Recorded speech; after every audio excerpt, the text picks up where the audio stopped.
Aqui, presidente, a Procuradoria-Geral da República, ela narra a ocorrência de diversos atos executórios sequenciais praticados, segundo a Procuradoria-Geral da República, pelos diversos réus em concurso de agentes e com divisão de funções dentro de uma permanência e hierarquia do que denomina a Procuradoria-Geral da República uma organização criminosa. A acusação aponta a participação nessa organização criminosa de todos os réus estruturados e atos executórios que consumaram os delitos.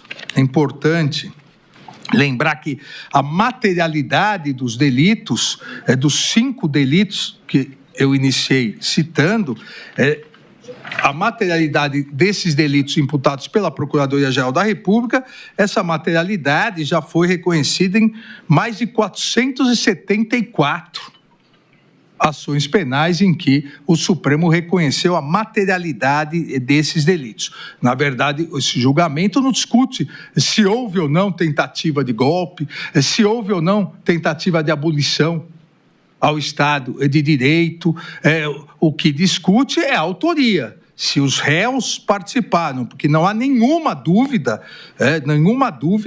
nessas todas condenações e mais de 500 acordos de não persecução penal, de que houve tentativa de abolição ao Estado Democrático de Direito, de que houve tentativa de golpe, que houve uma organização criminosa e que gerou dano ao patrimônio público. Isso, tanto o plenário do Supremo Tribunal Federal reconheceu, e por ampla maioria, o plenário do Supremo Tribunal Federal reconheceu, por 9-2, quanto a primeira turma do Supremo Tribunal Federal. Então, o que aqui se analisa, como nos demais núcleos que serão julgados na sequência, é a autoria das infrações penais imputadas. A ação penal, como eu me referi anteriormente, lastreou-se nas provas produzidas pela Polícia Federal, no relatório 456.344, que foram posteriormente complementadas e validadas pelos elementos trazidos em juízo durante a instrução processual penal, respeitado amplamente o contraditório, a ampla defesa, como deve ser no devido processo legal. A organização criminosa, narrada na denúncia, segundo a Procuradoria-Geral da República, iniciou as suas condutas criminosas e os atos executórios em julho de 2021, permaneceu durante todo o período gerou os atos de 8 de janeiro de 2023. Então, é importante, presidente, e essa será a estrutura do meu voto, é importante analisar o conjunto. Até porque a acusação foi feita e as defesas foram realizadas exatamente nesse conjunto. O conjunto é de uma organização criminosa sob a liderança de Jair Messias Bolsonaro, que durante o período de julho de 2021 até 8 de janeiro de 2023, essa organização criminosa com divisão de tarefas e de forma permanente e hierarquizada, o que caracteriza o crime de organização criminosa, praticou vários atos executórios. Destinados a,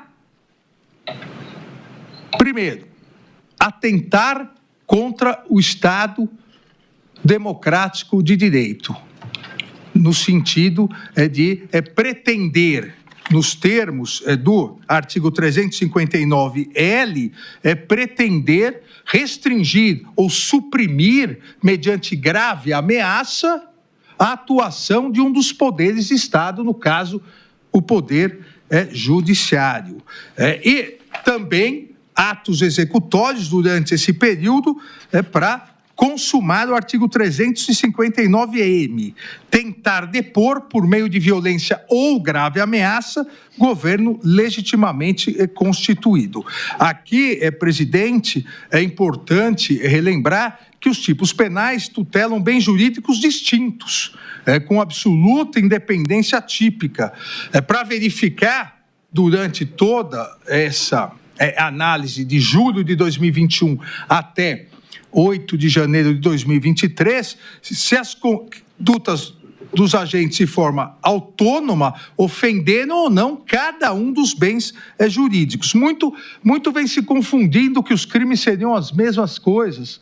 Na verdade, não, são dois crimes autônomos e mais existentes nos ordenamentos jurídicos dos países democráticos. Porque um visa impedir o livre exercício dos poderes dentro de um governo constituído.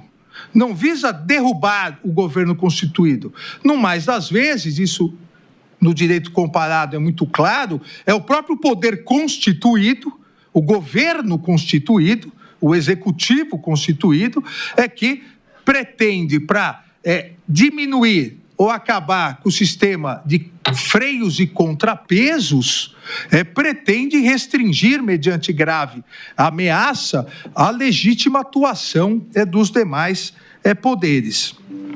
Isso se dá exatamente dentro do governo constituído, de um país com governo constituído. A outra conduta, outros atos executórios para preparar exatamente um golpe de Estado. Aí sim, é a tentativa de ou impedir ou derrubar um governo legitimamente eleito. No primeiro crime, não há derrubada do governo eleito. No segundo crime, o sujeito passivo é o executivo, é o governo eleito. São coisas absolutamente diversas. Ou seja, há possibilidade, por exemplo, de durante um governo legitimamente constituído, o governo não se contentando com decisões judiciais, não se contentando com o controle, seja pelo legislativo, seja pelo judiciário e pela instituição Ministério Público, atua com grave ameaça para restringir ou suprimir. Fecha o Congresso. AI-2, aumenta o número de ministros do Supremo, proíbe o habeas corpus. Olha, isso configuraria o crime do artigo 359-L. Agora, porque isso tem como móvel e finalidade que um governo que está no poder, ele mantenha-se no poder sem um sistema de freios e contrapesos. Diferente quando um governo, um poder constituído, o executivo que está no poder, pretende se manter definitivamente no poder. Ou seja, ele pratica, mediante violência ou grave ameaça, pratica atos executórios para impedir a republicana e democrática alternância no poder. Ou seja, quer impedir que o novo governo eleito democraticamente o substitua. Quer impedir a alternância no poder. Quer se perpetuar no poder, independentemente da vontade popular. Quer se perpetuar no poder, independentemente de eleições livres.